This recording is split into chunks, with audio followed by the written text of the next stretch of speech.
Hi guys, welcome in this channel. This reading is for collective, your energy at this time.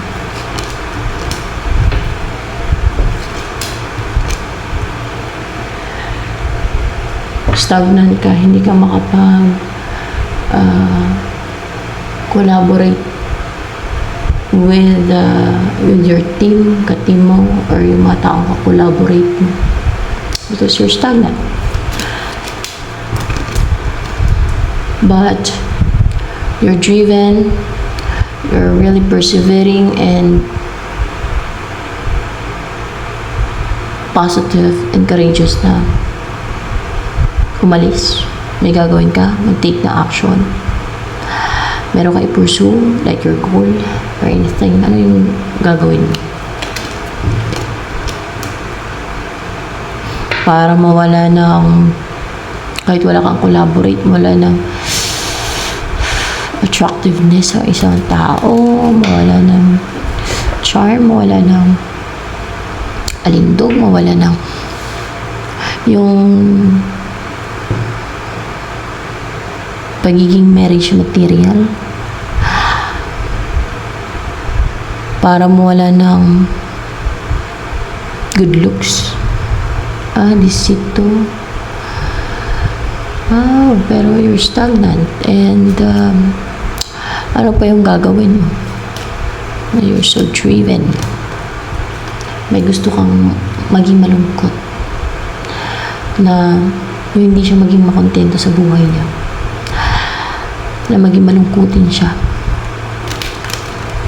magmukmuk na malungkot. Ano pa ang gagawin mo sa tao na yan?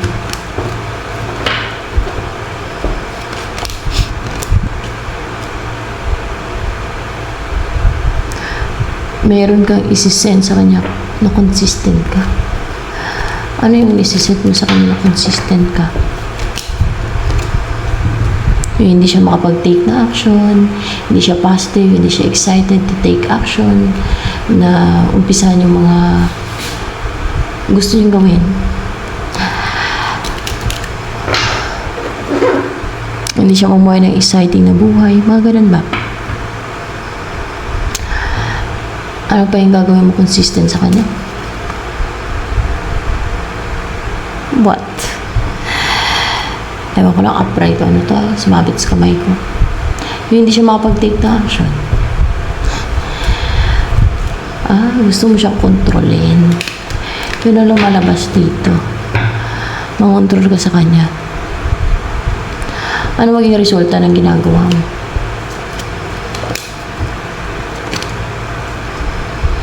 Hindi ka maging fulfilled. So maging result. Hindi ka maging contented. Hindi ka maging happy sa maging result. Bakit? Let's see. Mag-juggling ka eh.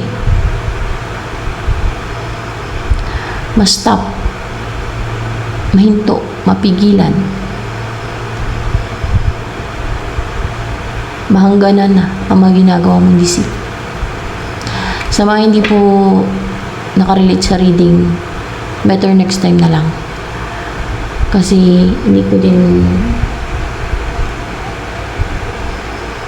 mapili kung kaninong energy ang kukunin ng guide ko.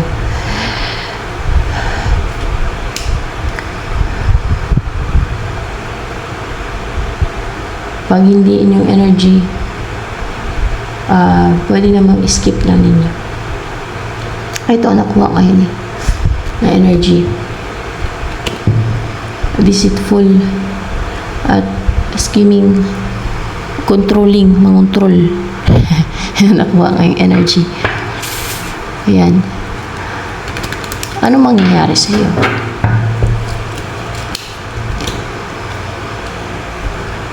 Maging hardworking, reliable, a good provider. Ano pa ang next na mangyari sa'yo niyan?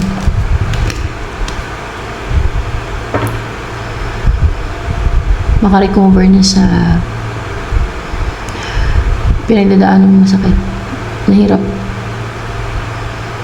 transformation, ano pa, And next na mangyari sa inyo yan.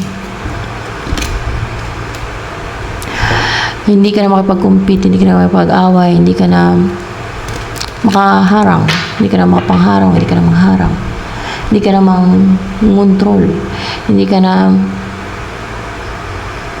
makipaglabanan. Pwedeng spiritual, physical, bunganghaan, nalabanan. Ano pa ang next na mangyari kayo sa buhay mo yan? Hindi ka na maging excited na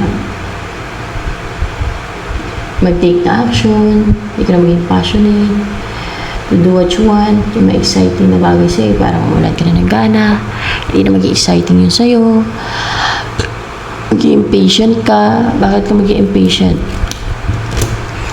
Matingga ka.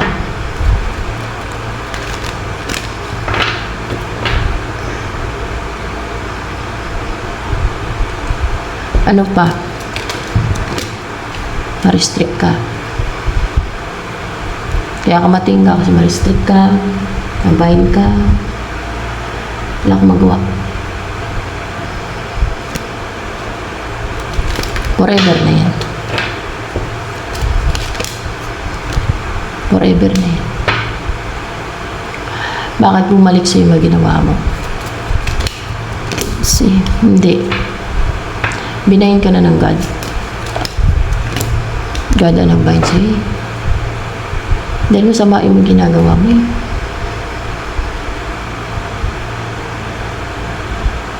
Sa kabilang buhay, dahil sa masama ginagawa mo, ano pa ba mangyari niyan? Kaya ko na sabihin. Alam niya naman yan. So, ano yung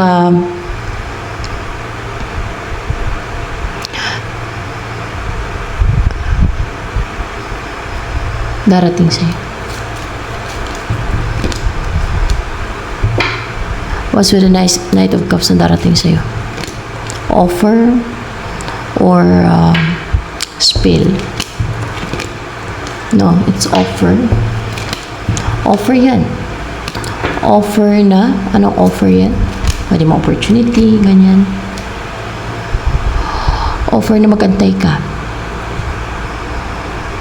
Tapos offer na mag-antay ka na ano yung pinapaantay sa'yo. Napiliin ka niya. Kasi may option to eh, person mo. Mag-antay ka, napiliin ka niya. Kung sino ang piliin niya. Kung ikaw man o ano. Kung sino ang piliin niya sa inyo. May option to, kung person mo na to, kung sino piliin niya sa inyo. Actually, attracted naman to sa'yo. Pero mayroon siyang essence sa'yo. Mayroon siyang offer sa'yo na mag-antay ka kasi yung piliin niya sa inyo. Basta paantayin ka niya. Ganun. Kasi may option pala siya. So, yun na naman guys for